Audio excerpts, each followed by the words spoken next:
But I just washed my hair. Bye.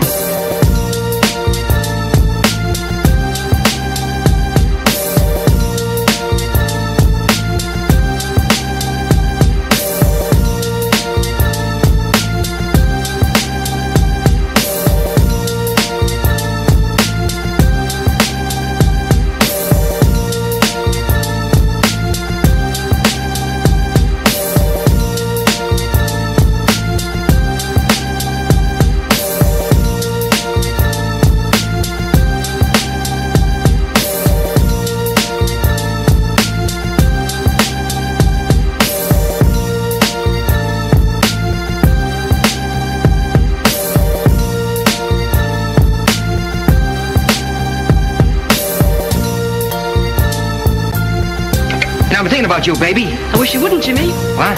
Think about me. What's the matter? I'm liable to catch something hanging out in your mind. Baby, you are my life. And without you, I'm an empty shell.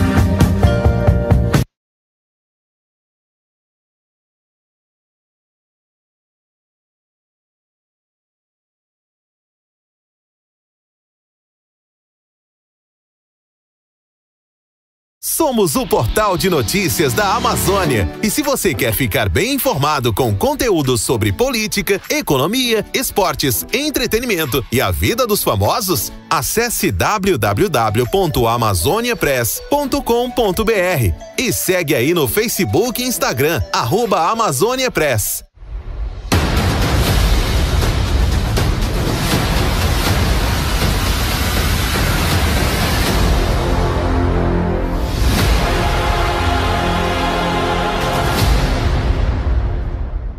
Somos a FA Agência de Comunicação, que surgiu com a ideia de oferecer um serviço de qualidade e agilidade, serviços de ponta para seu negócio, produtora de vídeo para seu comercial em rádio e TV, vídeos para Instagram e Facebook, vídeos institucionais, coberturas fotográficas e filmagens empresarial, marketing digital, consultoria e assessoria de imprensa. Quer saber mais? Segue aí nas redes sociais, Facebook e Instagram, @FA Agência Com. WhatsApp 929-8132-8077. Francisco Araújo Fotografia e Filmes para sua formatura. Desde 2003 no mercado, oferecendo o melhor para o seu evento. Alegria, emoção, realização e o seu melhor momento eternizado pela empresa que mais cresce no Brasil quando o assunto é formaturas. Contato 99168-3486. Segue aí no Facebook e Instagram, @Francisco Araújo na TV. Se 15 dias de decreto fizeram você sentir na pele o que é ser impedido de trabalhar, imagine os trabalhadores da cultura que estão há quase um ano proibidos e sem previsão do retorno. Somos mais de 30 mil profissionais só em Manaus. Somos os músicos, cantores, técnicos de som, técnicos de luz, auxiliar técnico, produtores, dançarinos, atores, maquiadores, entre outros. A arte não é hobby, é um meio de sobrevivência para muitos. Nos ajude a levar o alimento e dignidade às nossas famílias. Campanha SOS Trabalhadores da Cultura Manaus.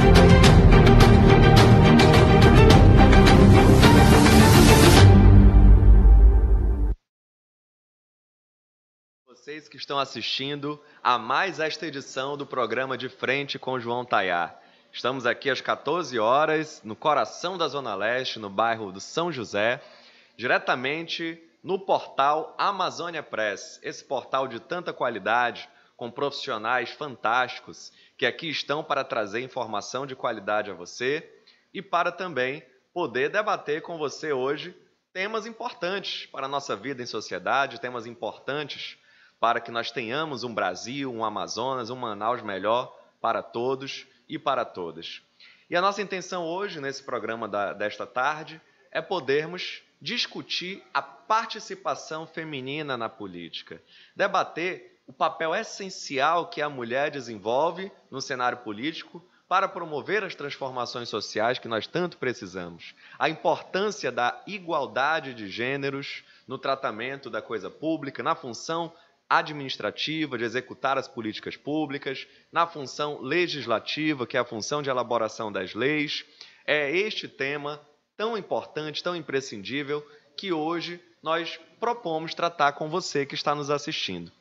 E, obviamente, eu não poderia deixar de convidar estas duas mulheres fantásticas que estão aqui, duas mulheres brilhantes, que muito melhor do que eu, obviamente, podem tratar deste assunto com vocês hoje, com a magnitude, com a competência, com a excelência que só elas podem certamente desenvolver nesse assunto. Ao meu lado esquerdo temos aqui a professora William Herculano, ela que é filósofa pela UFAM, mas também é psicopedagoga pela UBRA, mestra pela Universidade do Estado do Amazonas, docente há 21 anos da Rede Pública de Ensino e também professora da Faculdade Dom Bosco, professora de ensino superior. Muito obrigado, professora William, por aceitar o nosso convite de estar hoje aqui no nosso programa. E também, ao meu lado direito, temos então a nossa querida Márcia Álamo. Ela é advogada feminista, também é conselheira federal da OAB e membro do e da ONG Maria Bonita. Muito obrigado também, Márcia, porque certamente a sua presença, assim como da professora William, é o que vai fazer do nosso debate hoje um momento muito fértil de ideias, um momento em que nós podemos discutir política em alto nível, com grande qualidade. Pois bem, iniciando então já o nosso programa, eu gostaria de dar como educadora, falar um pouco do papel profissional que ela desenvolve como filósofa, como psicopedagoga, e como isso tem conseguido também transformar a vida dos alunos que com ela têm contato, né, de forma que esses alunos possam compreender a importância da participação feminina na política. Então, meu boa tarde, professora William, a palavra está com você. Boa tarde, doutora Márcia, boa tarde, doutor João Vitor. Sou muito grata pelo convite, é uma oportunidade ímpar de estar aqui, poder refletir e externar, expor nossas ideias, nossos sentimentos. Como você me apresentou, eu trabalho na rede pública de ensino do Estado há 21 anos. A minha profissão é o sentido da minha existência. Eu gosto muito da educação, foi uma escolha muito consciente, eu amo a educação e o papel político da filosofia dentro das escolas, né? Eu sigo as orientações da minha formação e do meu ser, que é trabalhar a conscientização crítica, a reflexão crítica dos nossos educandos. Todo esse papel político da filosofia está presente nos documentos oficiais da educação, desde a LDB, dos parâmetros curriculares, da BNCC, da Constituição Federal, estão presentes lá. Os objetivos, finalidade do ensino de filosofia, que é conscientizar criticamente nossos educandos, para que eles tenham uma reflexão crítica sobre a conjuntura, a existência de cada um, o papel, o lugar que ele ocupa no mundo, né? Mas não é fácil. Garanto a vocês que essa tarefa não é nada fácil, porque nós estamos num sistema que ele empurra todos nós para uma alienação, né? Ora essa alienação é voluntária, outro momento ela é indignação pura, como é no meu caso. Eu fico muito indignada com tudo isso que está acontecendo aí, e são 21 anos batendo na mesma tecla, conscientizando nossos alunos no sentido kantiano.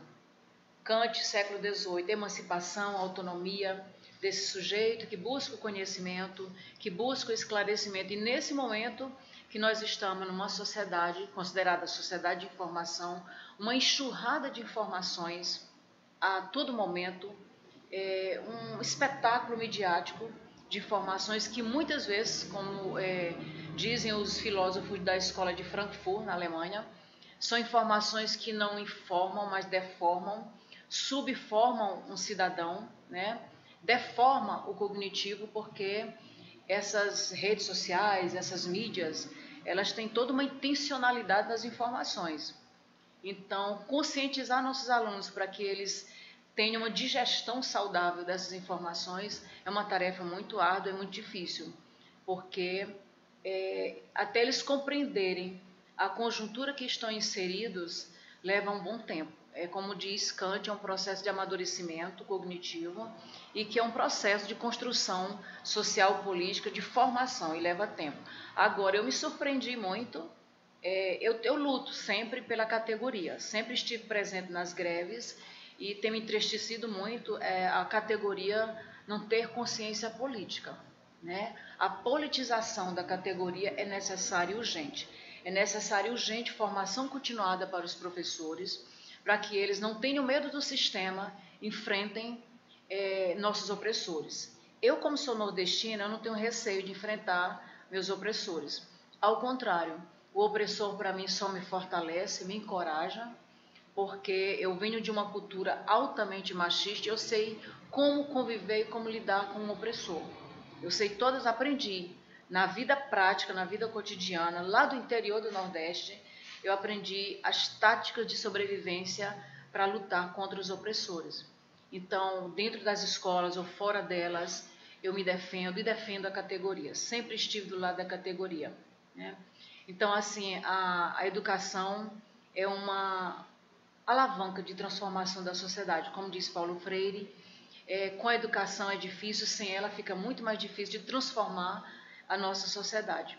Agora, o momento que nós estamos passando, vivenciando, é um momento sombrio e que precisa mais do que nunca de conscientização política da classe, da categoria.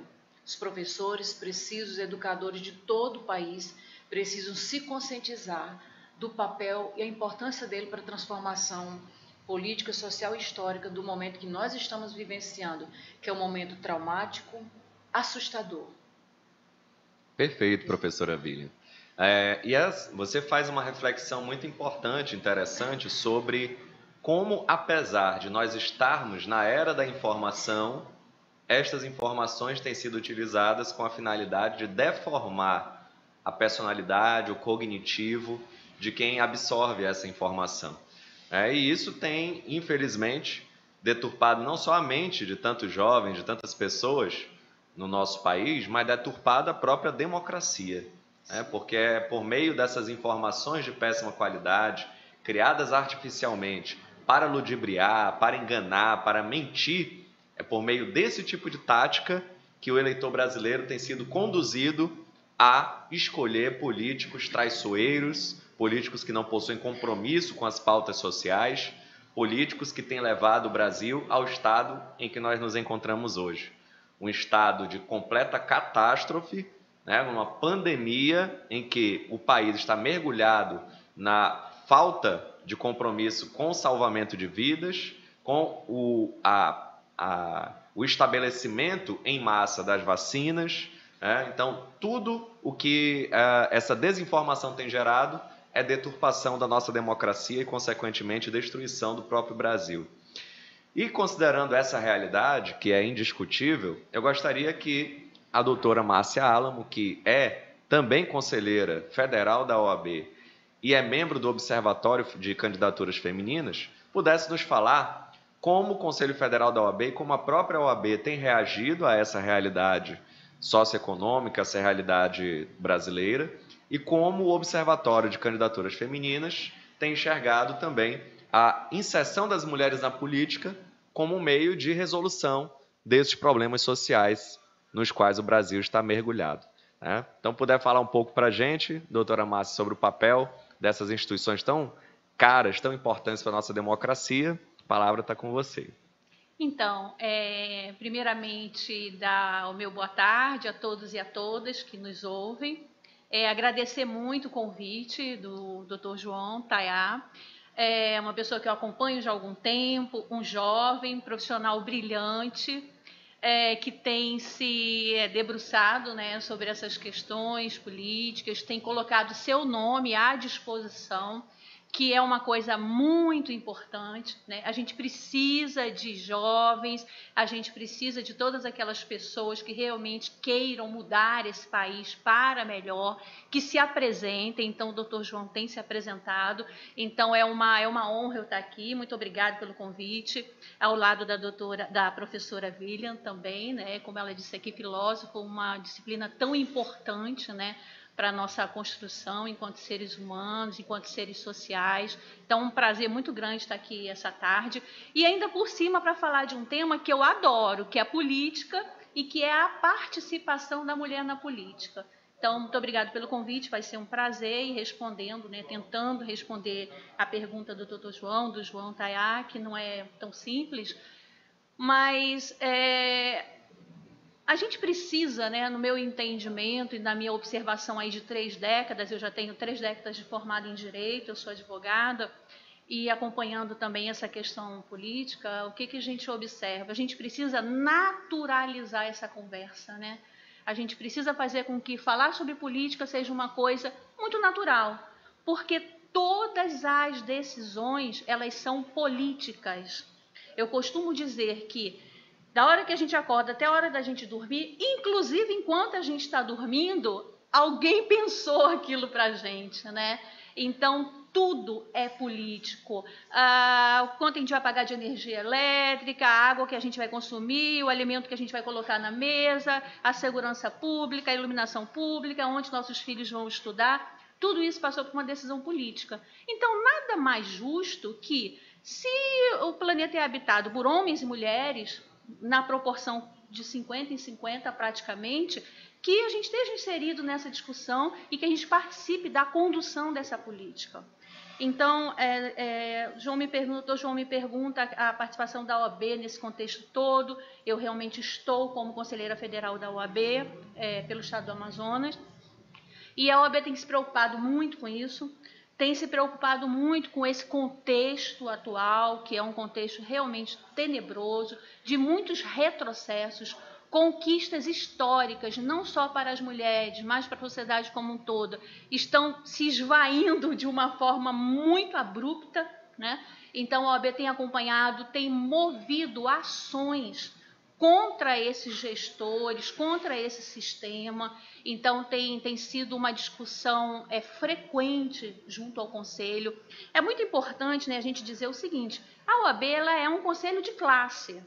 Por mais que a gente tenha realmente, junto ao cidadão, uma boa reputação, né, pesquisas que são feitas de credibilidade, a OAB sempre aparece com uma boa credibilidade perto do público, perto do cidadão. Isso é muito importante, é muito bacana, mas a gente é um conselho de classe, então a gente também está limitado a uma série de situações, apesar que, como o doutor João disse, a gente, né, sempre está defendendo a democracia, o cidadão, mas a gente tem também as nossas limitações. Apesar disso, a gente vem sim se posicionando no cenário nacional. Hoje o nosso presidente Felipe Santa Cruz, ele é extremamente atuante, ele não tem nenhum receio de se posicionar, muitas vezes ele paga um preço caro por isso, né?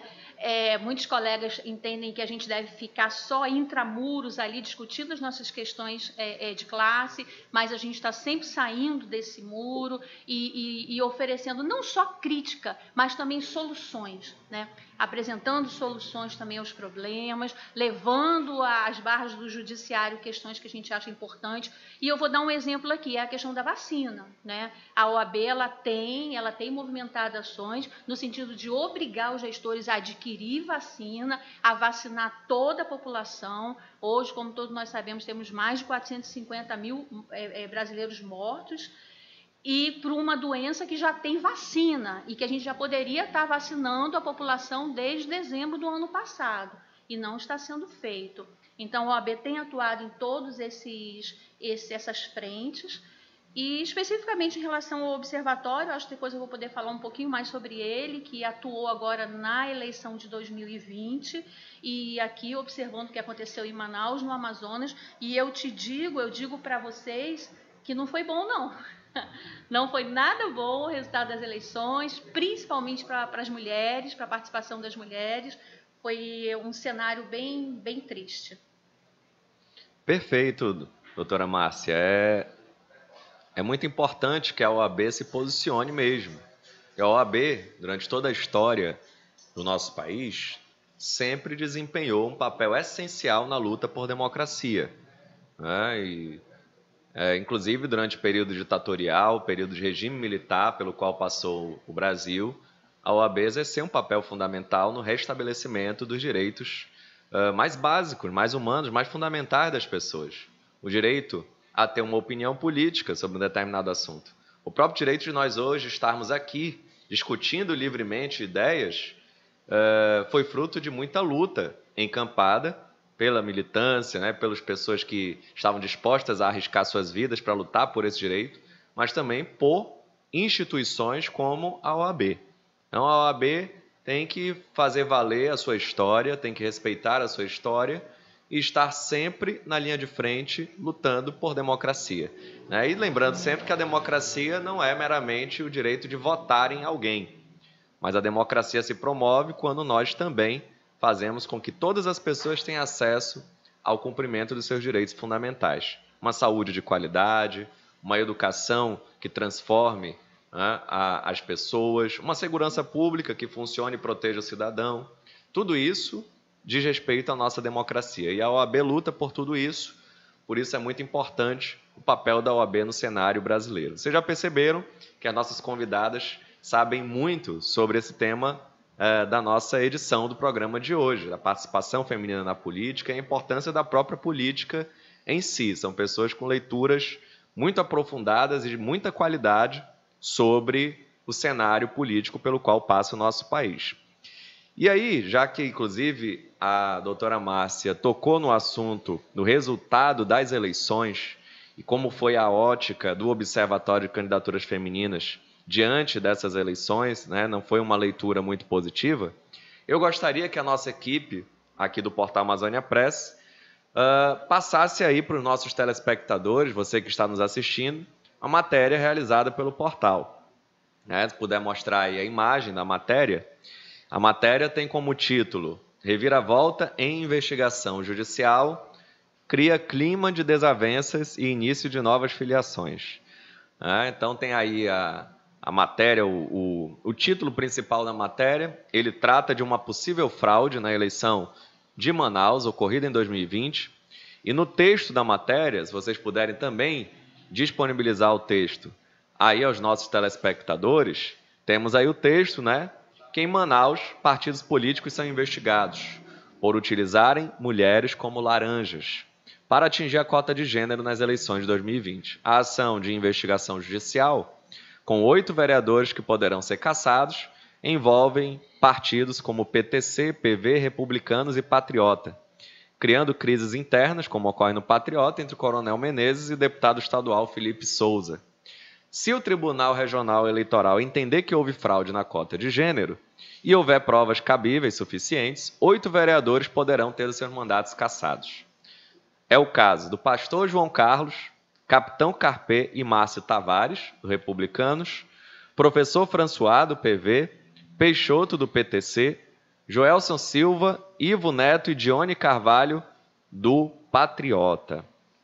Para quem talvez não esteja compreendendo muito bem o que está se passando com relação a essa ação de investigação que está em trâmite no Tribunal Regional Eleitoral, a legislação eleitoral exige que todos os partidos políticos que registrem candidaturas na eleição tenham pelo menos 30% de candidatas mulheres. E isso passa não só pelo estabelecimento destas candidaturas, mas também pelo direcionamento dos recursos, do fundo partidário e de do tempo de televisão e de todo o aparato eleitoral necessário a uma candidatura que precisa ser observado para o respeito às candidaturas de mulheres.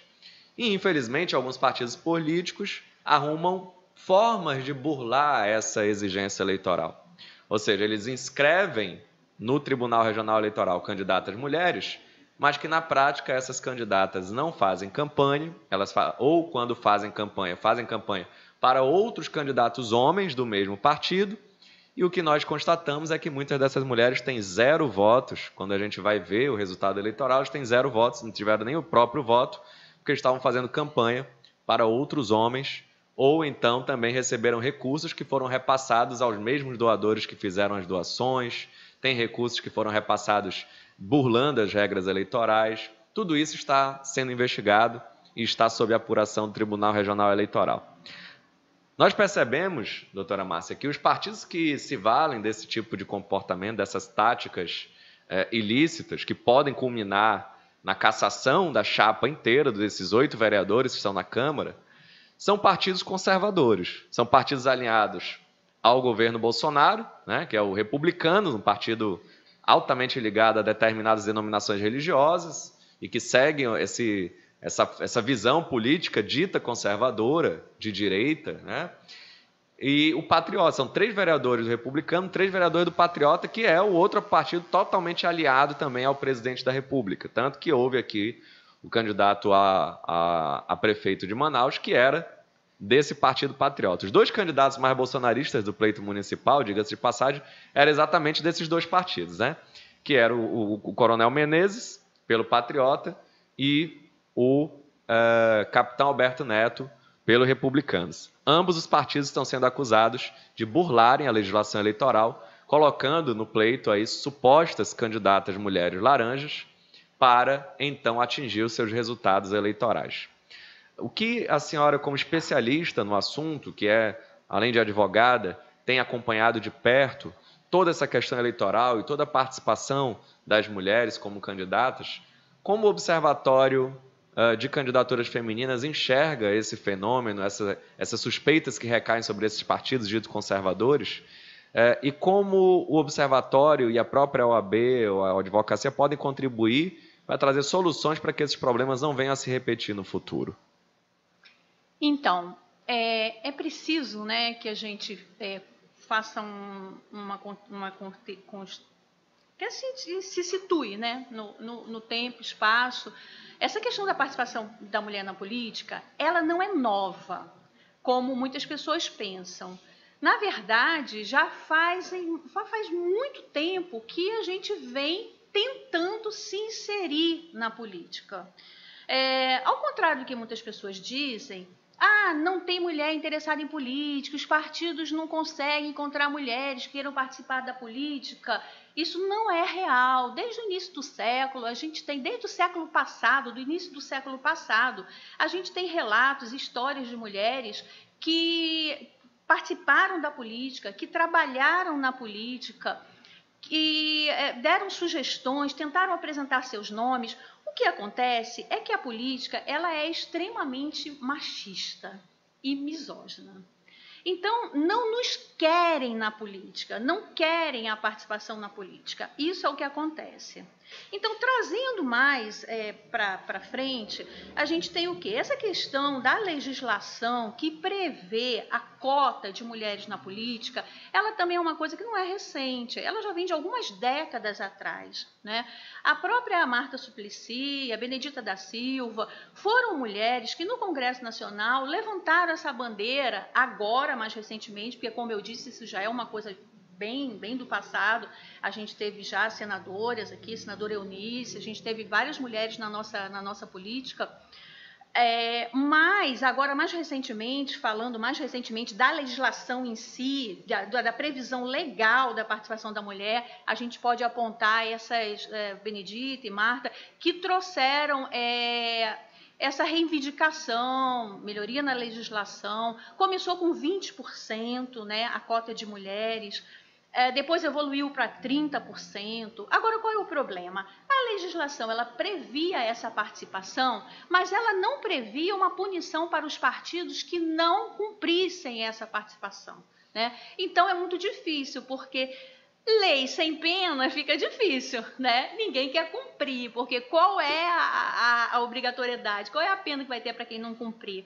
Então, a gente vem há algum tempo, há mais de uma década, algum tempo, tentando aperfeiçoar essa legislação de maneira que a participação da mulher seja efetiva na política. Chegou-se aos 30% de reserva de vagas nos partidos para a participação da política. Veja bem, uma coisa é reserva, outra coisa é a obrigatoriedade de você ter realmente mulheres participando, compondo as chapas e efetivamente participando da eleição e da política. Então, se evoluiu para os 30%, a mini-reforma de 2019, ela então ampliou por 30%. Mesmo assim, o que ficou? Existia uma punição, a questão do fundo partidário, de o partido deixar de receber se não cumprisse a regra.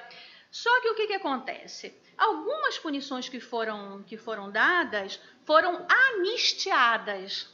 Então, veja bem, se você tem uma legislação que prevê uma punição para aqueles que não cumprem, mas você anistia essa punição alguns anos depois, qual é o entendimento que fica? Não precisa cumprir, porque mesmo que a gente seja penalizado, a gente consegue reverter isso, seja no TSE ou seja na instância cabível. Então, a gente vem há algum tempo lutando para que isso não aconteça, para que esses partidos que eles não cumprirem a norma, eles não sejam anistiados. Outra coisa, se previu, então, que teria os 30%, obrigatoriamente 30% de participação, né? 70% por gênero. Também é importante que a gente fale isso, a gente tem que desconstruir também isso. Não é ser 30% de mulheres, a gente vai ter que sempre ficar engessado no 30%, não, é por gênero. Então, você pode ter 70% de mulheres e 30% de homens concorrendo, né, naquele partido. Isso é muito importante a gente colocar. Outra coisa, é o mínimo de 30%, nada impede que você tenha 50%, né? Você precisa, hoje você tem 30% e 70% porque é para você atrair mulheres, porque hoje a desigualdade que está é essa. Então, o que acontece? Outro problema que aconteceu, ok, 30% vai ter que ter na composição da chapa. Só que não tinha o recurso de 30% do fundo partidário para essas campanhas. Então, veja bem, ficou limitado a 15%. Então, você tinha 30% de mulheres concorrendo com só 15% do orçamento. Então, você não quer dar efetividade. Vamos combinar que é a história de não querer a nossa participação. É lei para inglês ver, como se diz, como diz o ditado, para fingir que tem o apoio, mas efetivamente não tem o apoio. Então, a lei vem se aprimorando. Para 2020, o que ficou certo? 30% de mulheres, 30% de recurso, para que você possa realmente ter todas as mulheres com recursos. Só que a cada passo que a legislação dá, existe uma contenção, né? Então, estão sempre tentando uma forma de conter esse avanço. Isso é o que acontece, né? Por conta do machismo, da não querer a participação, para que você não tenha uma ampliação das cadeiras. Então, se você tem 27 deputados estaduais, você tem 27. Se você tem 41, 43 vereadores, você tem aquele número. Se hoje essas vagas são ocupadas por homens, para que as mulheres ocupem essas vagas, o que vai ter que acontecer? Homens vão ter que sair dessas vagas. Então, é um movimento até meio que natural, de resistência, né? Natural para aqueles que não entendem que a participação da mulher na política é uma questão de evolução social, né? Então, isso é muito natural que realmente essa composição, seja feito esse rearranjo. Então, hoje, na eleição passada, em 2020, o que aconteceu? Aconteceu a obrigatoriedade, foi a primeira vez que nós tivemos no Brasil 33% de mulheres concorrendo à vereança. Inclusive, nós passamos a cota dos 30%. A gente teve 33%. Então, o Observatório viu isso com muita satisfação, nós ficamos muito animadas, né? O Observatório ele foi criado em São Paulo pela doutora Valéria, ele teve uma grande participação da OAB também, não é um observatório da OAB, é da sociedade civil organizada, mas a OAB foi convidada a participar, então muitas voluntárias nos estados são advogadas, porque foram convidadas a participar, como eu fui convidada aqui, a doutora Aparecida, que é a nossa coordenadora aqui no estado. E então a gente funcionou como um observatório, como o nome diz. Aqui mesmo em Manaus a gente teve muitas candidaturas femininas, primeira vez que a gente realmente conseguiu atingir essa cota dos 30%, ficamos muito animadas.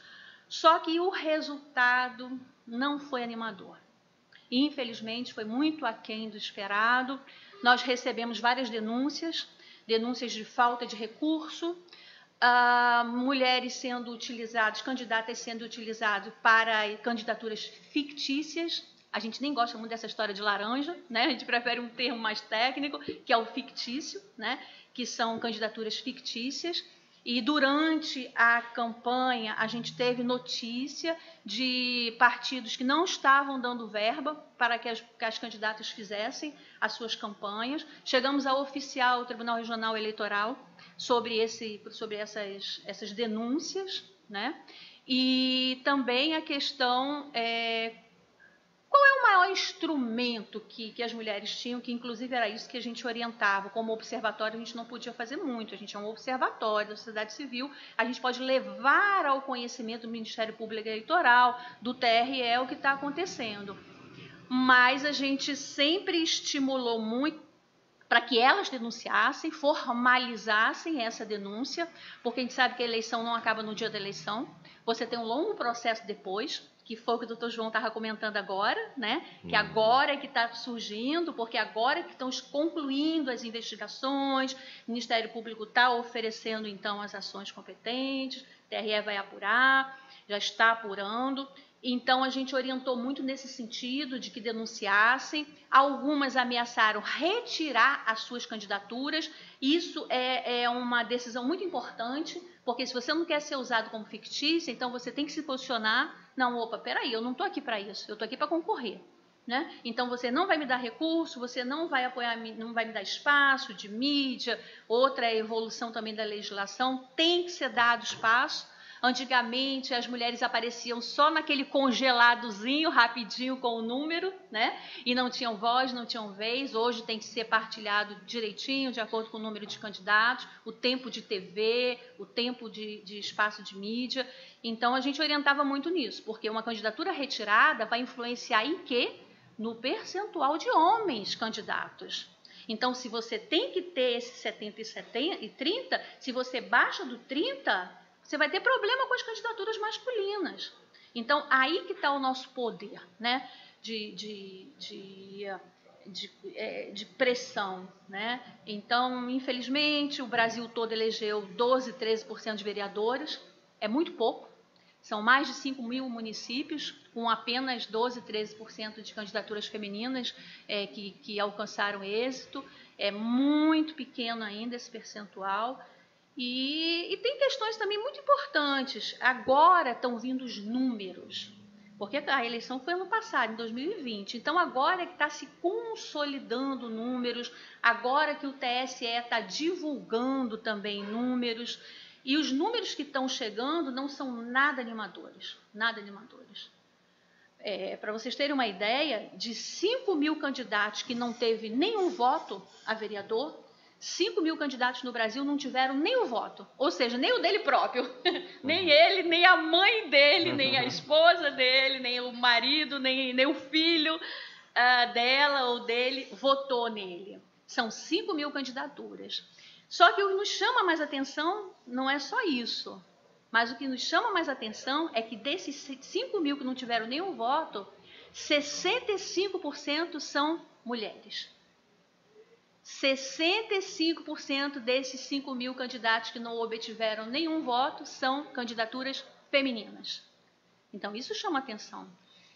Se você tem 33% de mulheres concorrendo, 30 e 70, e aí você tem 5 mil sem voto e 65% são de mulheres, a conta não bate.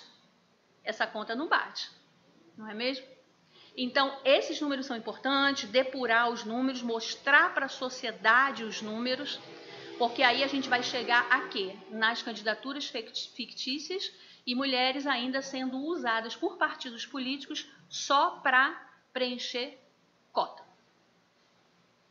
Perfeito. E nesse caso em particular, da notícia que nós trouxemos aí a você que está nos assistindo, as candidatas de fato elaboraram termos de declaração firmado em cartório, afirmando que foram abandonadas durante a campanha, né? Que não receberam recursos, que, embora tenham sido prometidos durante o registro da candidatura, não receberam os recursos que foram prometidos, e algumas até afirmaram ter sofrido racismo também, né? Algumas dessas candidatas, pelo fato de não serem consideradas brancas. E aí a gente percebe que os partidos que se valem dessas candidaturas fictícias, como a doutora Márcia Álamo muito bem retratou, são partidos, como já dito aqui anteriormente, partidos alinhados ao conservadorismo, partidos alinhados ao governo Bolsonaro. Bolsonaro que em algumas ocasiões já afirmou, por exemplo, que teve 4 filhos homens e aí no final deu uma fraquejada e nasceu então uma mulher. Quer dizer, a mulher como consequência de uma fraquejada no seu comportamento como homem, como um reprodutor, enfim, né?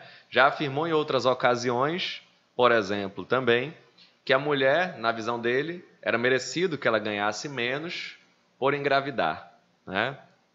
E, em outras ocasiões, ainda mais grave, como ele falou para a deputada Maria do Rosário, falando que ele não a estupraria porque ela não merecia.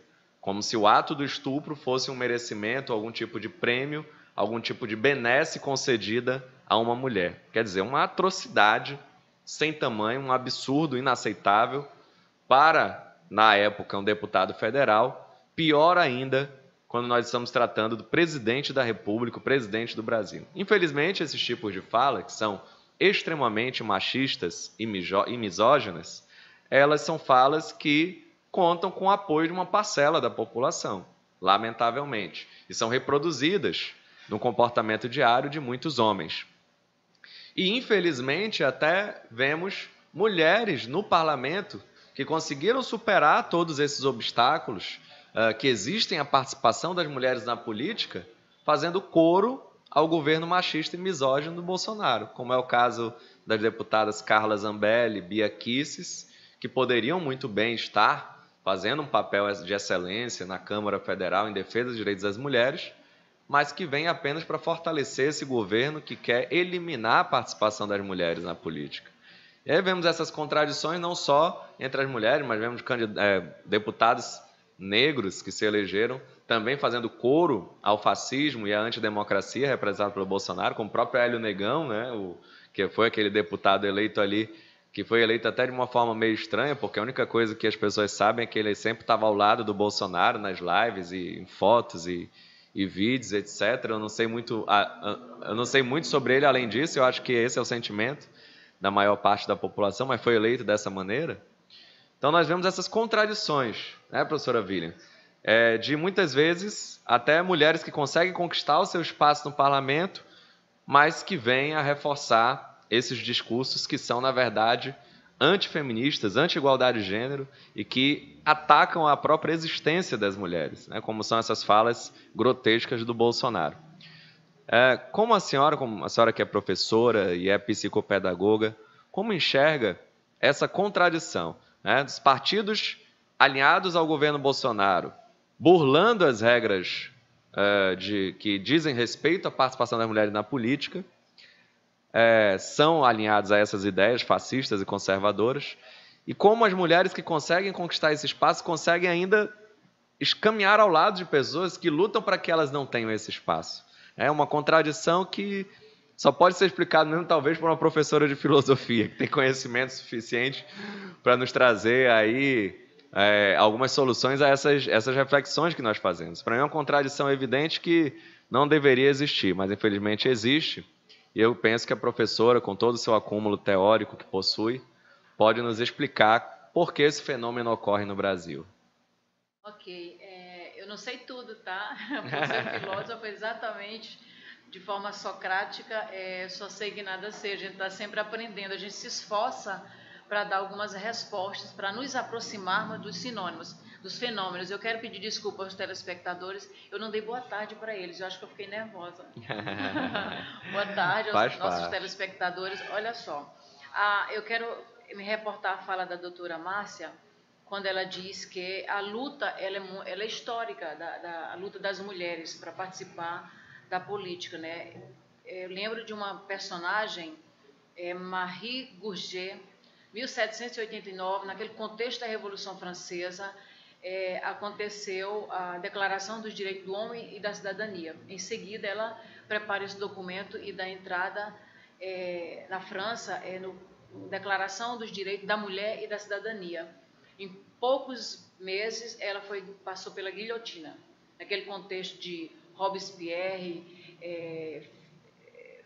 Revolução Francesa, liberdade, igualdade, fraternidade, num contexto que historicamente tinha espaço para todos. E aconteceu isso. Então, a historiografia é escrita pelo pensamento masculino. Ele, por si só, já torna a imagem da mulher fictícia, invisível, né? Então, assim, não é escrita pela mulher, já começa aí. E eu acho que a questão da cota, ela tem uma falha muito grave, não só em sentido matemático, quantitativo, mas a questão do caráter misógino e do caráter machista. Nós somos, atravessa a questão cultural, né? Uma cultura em que o machismo predomina, é homogêneo, e deixa a mulher em segundo plano para ela tornar-se invisível. A fala desse sujeito inominável, que é o Bolsonaro, é uma fala fruto de um processo machista histórico, nocivo, tóxico. Ele é a síntese de toda a maldade do machismo, né? Então, agora assim, quando você me pergunta como explicar esse fenômeno, quando as mulheres parece que assinam a certidão de morte, né? Compactua com isso. É preciso um processo de formação, porque assim, nós estamos numa sociedade, vivemos numa sociedade de opressão. Então, quando o opressor oprime com um determinado poder machista, quando o oprimido se identifica com o opressor, é terrível desconstruir esse processo de autoidentidade, né? Então, essas pessoas que estão aí repetindo mito, mito, mito, essa autoimagem nesse ser inominável, isso aí transpassa tantas ciências, filosofia, sociologia, antropologia, para explicar esse fenômeno. Né? Até que ponto nós chegamos, vídeo gravado de pessoas, eu sou o robô do Bolsonaro. Então, assim, é um nível de alienação gravíssimo que nós estamos. Eu espero que as mulheres ocupem os espaços, os assentos políticos com formação política. Olha a fala da doutora Márcia, como é lúcida, limpa, transparente, né? Com conteúdo, com formação científica. Então, assim, nós precisamos passar por um processo de formação política e ocupar esses espaços, esses assentos políticos de forma digna, sem permitir que o opressor nos manipule. Por exemplo, nós até hoje, eu estou esperando, eu trouxe aqui, com toda licença, eu quero prestar uma homenagem a essa mulher, Marielle, presente sempre, desde 2018, 14 de março de 2018, nós tivemos essa representação feminina no Brasil, que lutou pelos oprimidos das favelas e foi assassinada de forma brutal, violenta, e até hoje não tem explicação. Não tem explicação, nós sabemos, tá? Nós não somos ingênuos, nem burros, nem ignorantes, mas até agora não houve uma resposta para a sociedade. Marielle presente sempre, ela representa a indignação e ela representa a dor e o sofrimento de todas as mulheres. A todas as mulheres que buscam estar participando dos espaços públicos, né, e que passam por esse tipo de humilhação. Foi uma das maiores humilhações que as mulheres brasileiras passaram através desse ato tão criminoso. Mas eu espero, eu confio na justiça e na justiça divina também, que os assassinos, que mostrem a face desses assassinos tão perversos, que tiraram a vida de uma mulher politizada, engajada, emancipada e que me representa, que representa todas nós. Então, assim, por exemplo, posso falar do meu partido? Claro. Eu faço parte do Partido dos Trabalhadores e lá no nosso partido, nós mulheres temos espaço para discussão, espaço democrático para discordar, para brigar, para falar, para expor nossas ideias. Então, assim, que partidos são esses, né? Eu espero que esses partidos, doutor João, que o senhor citou, esses parlamentares, que essa investigação chegue a uma legitimidade jurídica pelo Ministério Público, pelas autoridades, e faça realmente que o mandato desses parlamentares sejam cassados, porque a mulher não pode se permitir assinar sua certidão de óbito e tornar-se uma figura fictícia, no termo laranja, para endossar mais ainda o machismo. Nós não podemos, nós temos que destruir por completo essa erva daninha da nossa sociedade.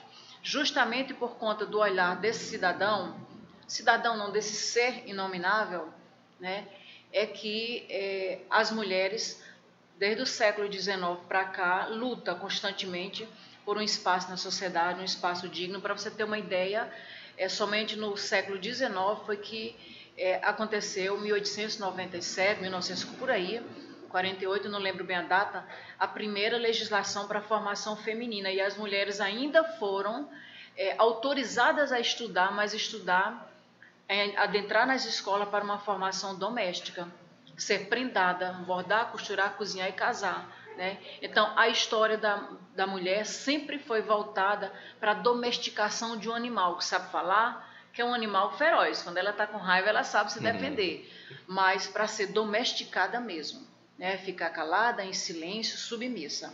Então, nós temos um poder incrível e nós precisamos usar esse poder nos espaços públicos.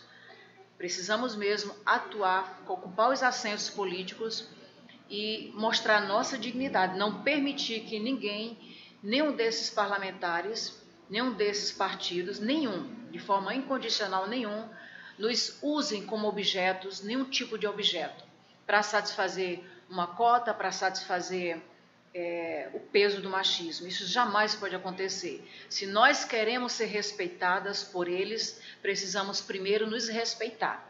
nos posicionar de uma forma firme, digna e faça como eu, aponta o dedo na cara deles, tá? É isso. Perfeito, professora William. Brilhante a homenagem, muito merecida, né? Eu também me sinto representado pela Marielle, a única mulher negra da favela na Câmara do Rio de Janeiro, que apesar de todas estas dificuldades para assumir um papel de protagonista naquele espaço de representação democrática, foi duramente assassinada, né, tendo sido a terceira vereadora mais votada de uma das maiores cidades do Brasil, que é o Rio de Janeiro. E é uma morte que traz muito simbolismo, né, porque transmite a mensagem de mulheres negras da favela: não arrisquem ocupar esse espaço de poder, porque nós vamos lhe matar, né?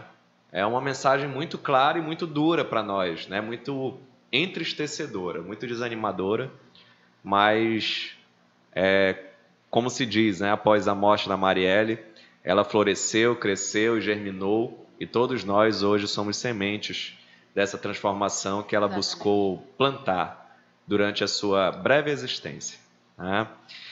E dizer que temos aqui nossos amigos que estão nos assistindo, o Jardel Claudino, que fala acompanhando como podcast enquanto trabalha. Excelente trabalho, João. Muito obrigado, Jardel, aí, por você estar nos ouvindo. O meu obrigado também a Ruth Mesquita, que está nos assistindo, traz suas palmas aí. A Erlane Mendes, falando excelente programa. Obrigado, Erlane, por estar nos assistindo. E o meu obrigado também ao Eri Carlos, fala parabéns, Tayá, pelo programa. É por vocês que nós estamos aqui, porque afinal de contas, se não houvesse vocês nos assistindo, nós não estaríamos transmitindo esse programa ao vivo. Então, muito obrigado a todos vocês que estão nos assistindo. Lembrando que toda a entrevista ficará disponível nos portais do Amazônia Press, no YouTube, no Facebook, no Instagram, e nós vamos certamente compartilhar, porque o conteúdo que foi exposto aqui por essas duas grandiosas mulheres é um conteúdo que precisa chegar em todas as pessoas. Nós precisamos compartilhar nos nossos grupos do WhatsApp, precisamos compartilhar nas nossas redes sociais, porque é informação de qualidade. Estamos chegando ao fim do nosso programa, infelizmente. Eu gostaria de passar aqui a tarde inteira conversando com as nossas convidadas. Mas em breve teremos um novo programa do Portal Amazônia Press, a partir das 15 horas aí, né, que vai se iniciar. E por isso, então, eu concedo a palavra, primeiramente, à professora, advogada também, professora Márcia Álamo, em seguida a professora William, para que nós possamos encerrar a nossa entrevista. Márcia, a palavra está com você. Então, só agradecer, né, mais uma vez a oportunidade. Eu penso que todos esses espaços devam ser ocupados, né? É muito importante a gente ocupar todos os espaços.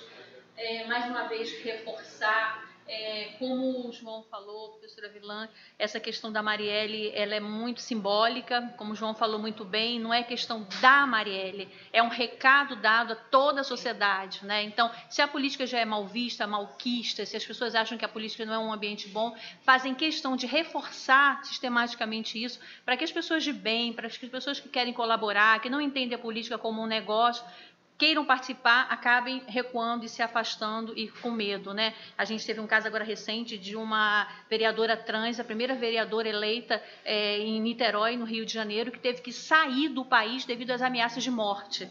Ela foi recentemente, agora em 2020, eleita e está sendo perseguida e ameaçada de morte. Então, isso é uma mensagem que se dá não só para ela, mas para todas as mulheres, para todos os homossexuais, para todas as pessoas que queiram entrar para a política, não entrem, porque esse é um território onde nós não somos bem-vindos. Mas, como nós somos resistência, então a gente vai continuar resistindo, a gente vai entrar sim, esse é um lugar nosso sim, é um lugar que a gente precisa estar. Hoje a gente tem uma CPI falando de Covid, de saúde, que não tem uma mulher, não tem uma senadora. Quer dizer, você tem senadoras eleitas no território nacional e você não tem uma mulher fazendo parte da CPI. Quando você tem o Brasil, o maior número de mortes maternas por Covid. Quando você tem a mulher, a maior parte da enfermagem é de mulheres. As maiores categorias que estão trabalhando durante a pandemia são de mulheres, né? Mulheres cuidaram de seus companheiros, de seus pais, de seus filhos durante a Covid, mulheres adoeceram e você não tem uma mulher fazendo parte da CPI que está investigando essa questão. Então, a gente não vai recuar, a gente não vai voltar mais para a cozinha, a gente não volta mais, é um caminho agora que só para frente. Infelizmente, o estado do Amazonas está entre os estados que mais tiveram candidaturas fictícias. Isso é o que está se mostrando. Amazonas e Pernambuco é o maior número de mulheres sem nenhum voto. No Amazonas, a gente tem 5 municípios onde nós tivemos mais de 50% das candidaturas femininas sem nenhum voto. Então, isso é muito estranho, isso é muito suspeito. A gente precisa que o TRE apure isso com urgência e o TSE dê uma resposta urgente. A gente não pode esperar que essas pessoas concluam seus mandatos para elas serem retiradas. A gente não quer isso, a gente quer que elas sejam punidas durante o mandato delas, que elas sejam punidas por isso. Então, mais uma vez, obrigado pelo espaço, a gente fica à disposição, a gente está aí pelas redes sociais e a gente fica aqui à disposição sempre para contribuir. Muito obrigada. Eu é que agradeço, porque hoje nós fomos presenteados, né, com esse debate em tão alto nível pelas nossas participantes do programa De Frente com João Tayá. Então, nós é que temos a agradecer por terem aceitado esse convite e terem engrandecido com tanta qualidade que só vocês poderiam dar a esse tema tão importante que é a participação da mulher na política.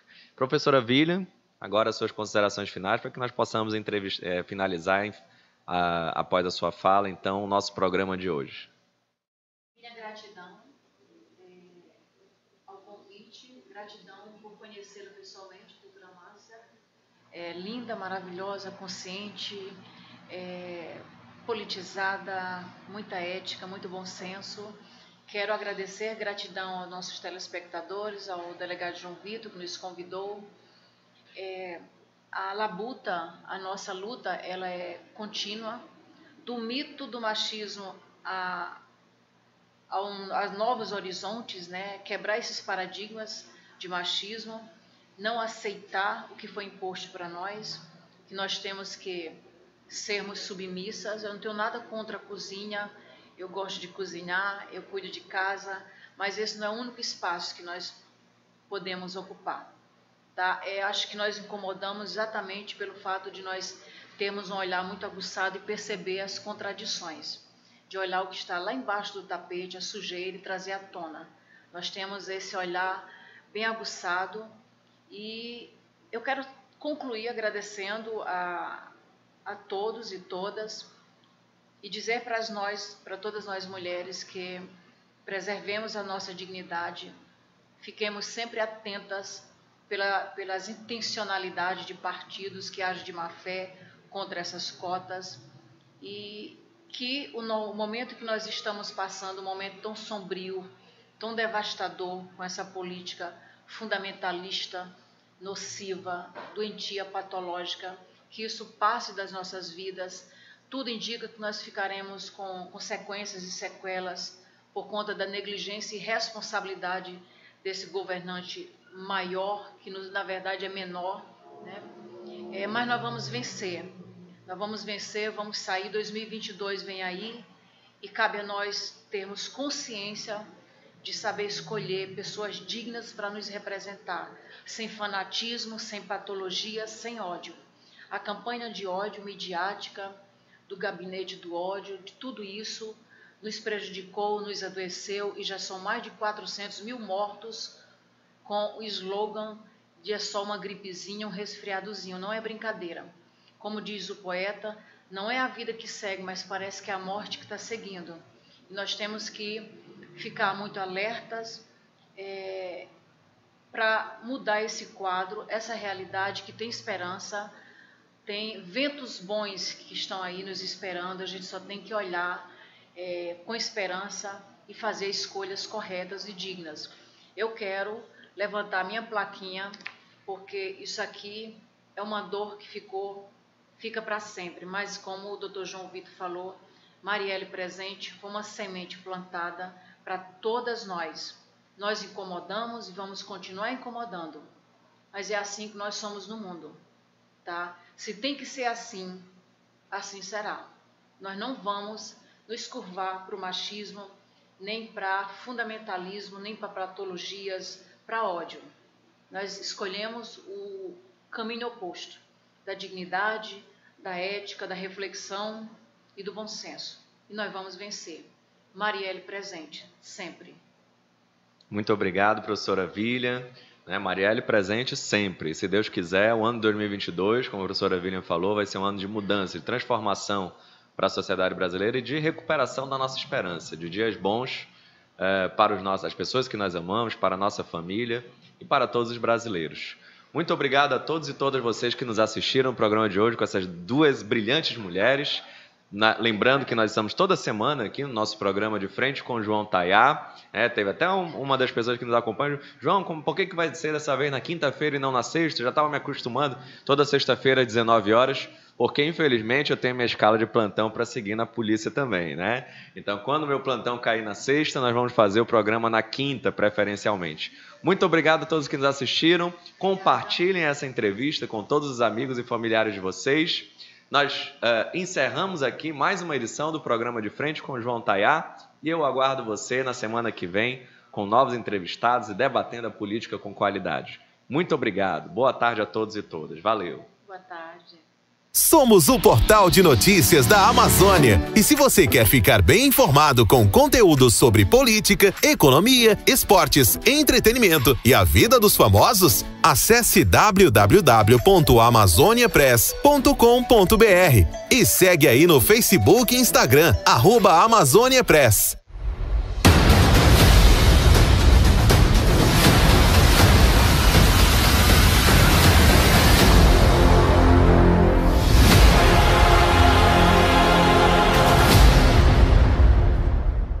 Somos a FA Agência de Comunicação, que surgiu com a ideia de oferecer um serviço de qualidade e agilidade, serviços de ponta para seu negócio, produtora de vídeo para seu comercial em rádio e TV, vídeos para Instagram e Facebook, vídeos institucionais, coberturas fotográficas e filmagens empresarial, marketing digital, consultoria e assessoria de imprensa. Quer saber mais? Segue aí nas redes sociais, Facebook e Instagram, @FA Agência Com. WhatsApp 929-8132-8077. Francisco Araújo Fotografia e Filmes para sua formatura. Desde 2003 no mercado, oferecendo o melhor para o seu evento. Alegria, emoção, realização e o seu melhor momento eternizado pela empresa que mais cresce no Brasil.